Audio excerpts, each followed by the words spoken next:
Какво се случва? Къде съм? Защо стартирам? Кои са тези хора, които скачат? Какво стана с чупения ми крак? Всичко това ще разберете в днешния клип. Останете до края, за да видите какво се случи. Добро утро, днеска е голям ден. Отиваме на първото ни състезание, което е чак в Пловдив. Пловдив, София не е толкова. Сега пътуваме към хотела, за да може Сашо да ни вземе. Ще пътуваме заедно с Сашо и с Станислав Станков. Ако не знаете кой е Станислав Станков, образовайте се, моля ви. Това в момента е най-бързен ни препятственик.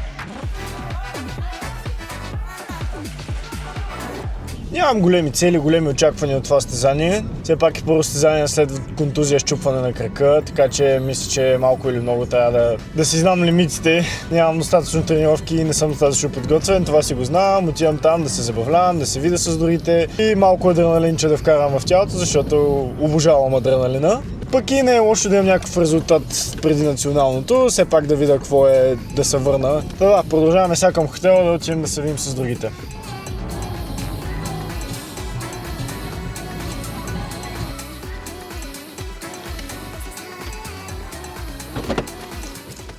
Пристигнахме, време е да си съберем партикешите и да тръгнем към хотела, че това е някъде на там.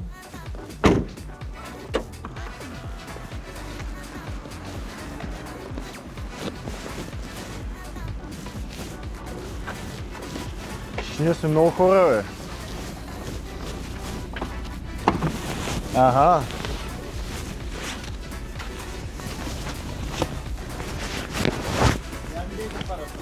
Добре. И ти ли идваш нас, бе?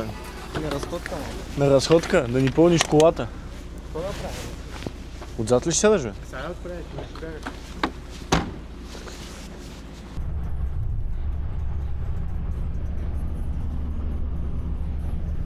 Пристигнахме в Пловдив. Сега отиваме до магазина. Това не е ли магазин? Не моля да отидем там в Руслана. Хранителни стоки Руслана. Добре, ще отиваме в другия магазин. Много е студено. И тук в София навсякъде много е студено. Вървим, оплаква се, че им е студено, но не си взеха якитата. И почваме да загряваме след малко.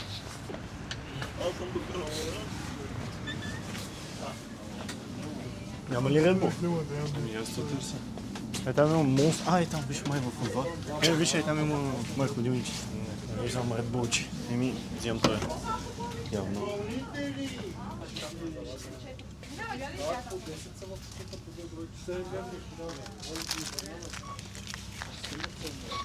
Ще ни стигне.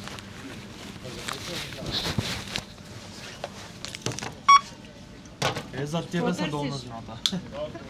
Малко видео тук като тръгнеш. Има един отвънка с едно зелено, това е най-гадния изпитваш в Пловдив. Где се е тук? Да.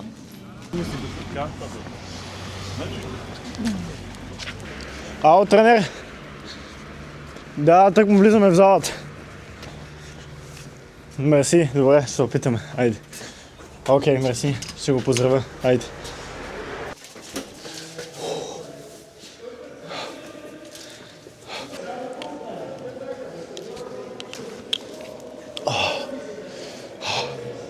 В момента ни редат препятствията.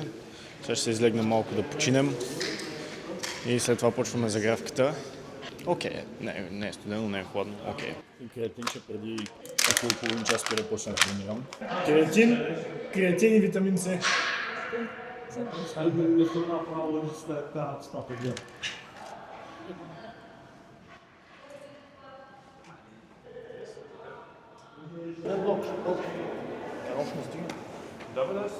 Изкарвам ви едно блокче и две препятствия. Вземете ми тези две деца.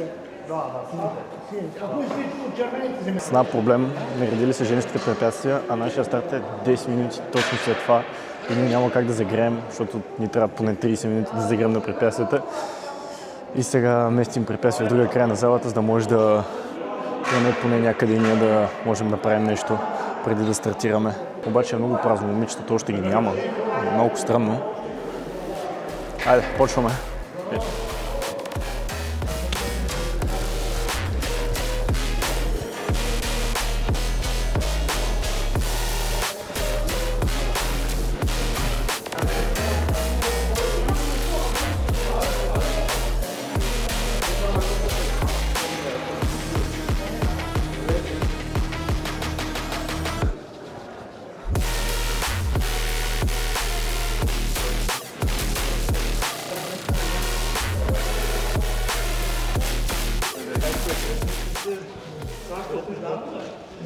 Заед тренер.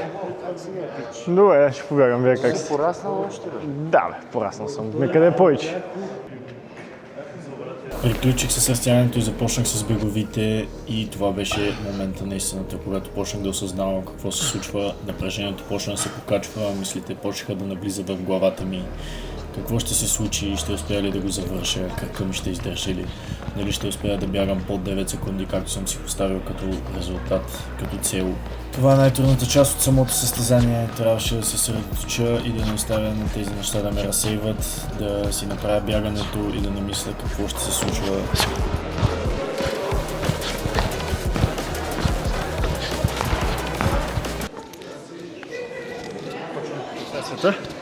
Аз съм с най-скандалната тениска няколко, която имам. Знаете, от Дубай влога. Сега ще да се прибия.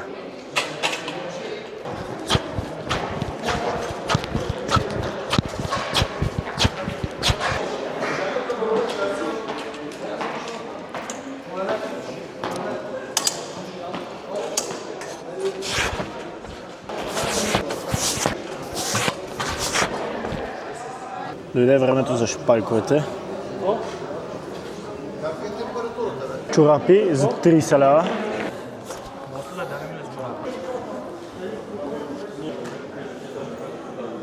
Не знаеш как е. AMG.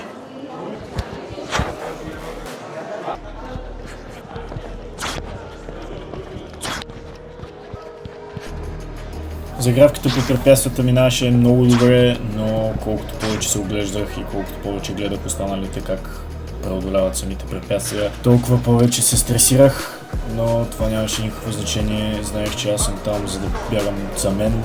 Започнах и стартовете на препятствията, където вече наистина ме хвана много страх, защото предния ден на тренировка, второ и трето ми идваха много далеч, но това нямаше никакво значение в момента, защото аз съм тук и независимо колко съм подготвен, ще трябва да бягам.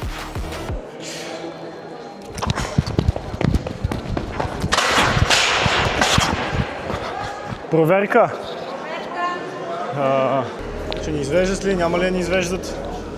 Не знам, още момичета са. Аз съм почти заграл, става ми само на правилно трето. Сега да почел малко и после правилно трето. Момичетата стартират. Сега ще ги гледаме.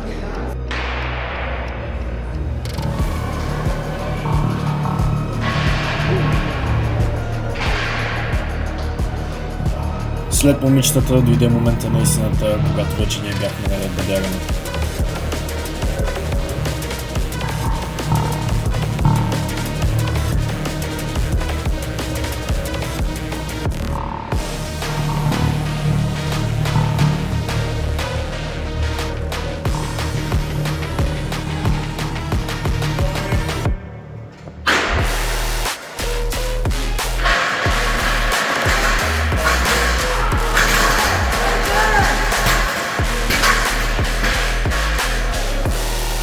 Осем секунди стрес.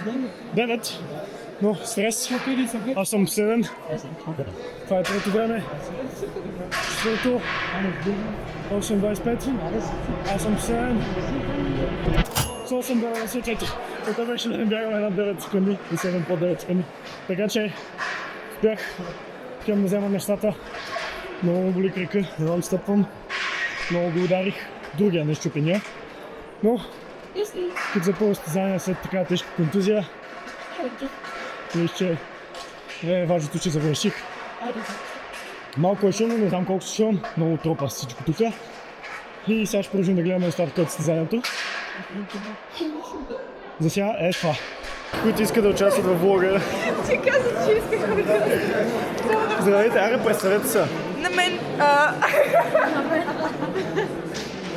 Е, там и Бобито и Митакайте. И бахчето. Дай камерата на мен. Не, дай ме. Ама дай да снимам тигър. Ева тигър.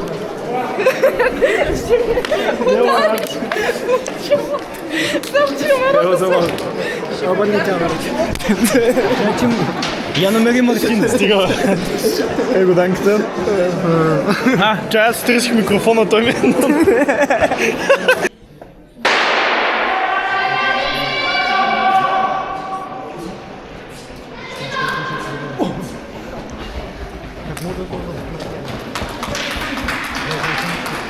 Резултат има ли?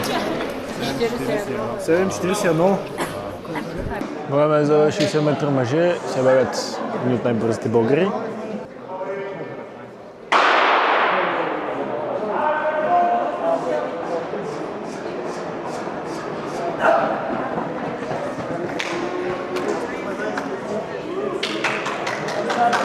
Шест 75 за Караманов. Почна дългия скок, се пламенеш скача.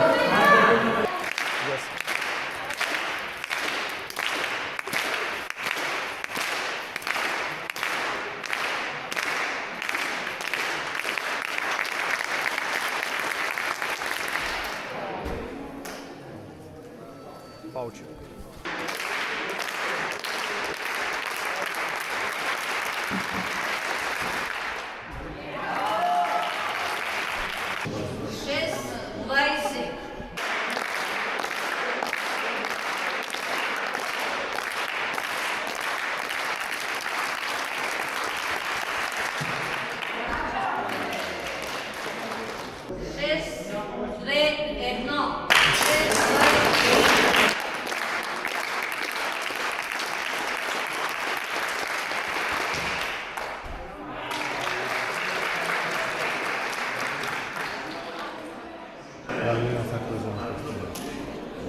Кой вземе парите?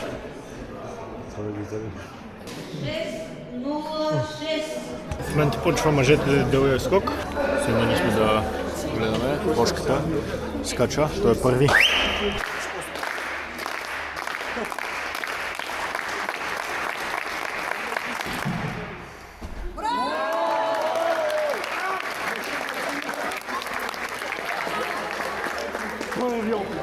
Задно салто!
Еми, това беше състезанието. Его Васко, той ще ви каже да се абонирате и да харесате. Абонирайте се и харесайте и хайп бутона.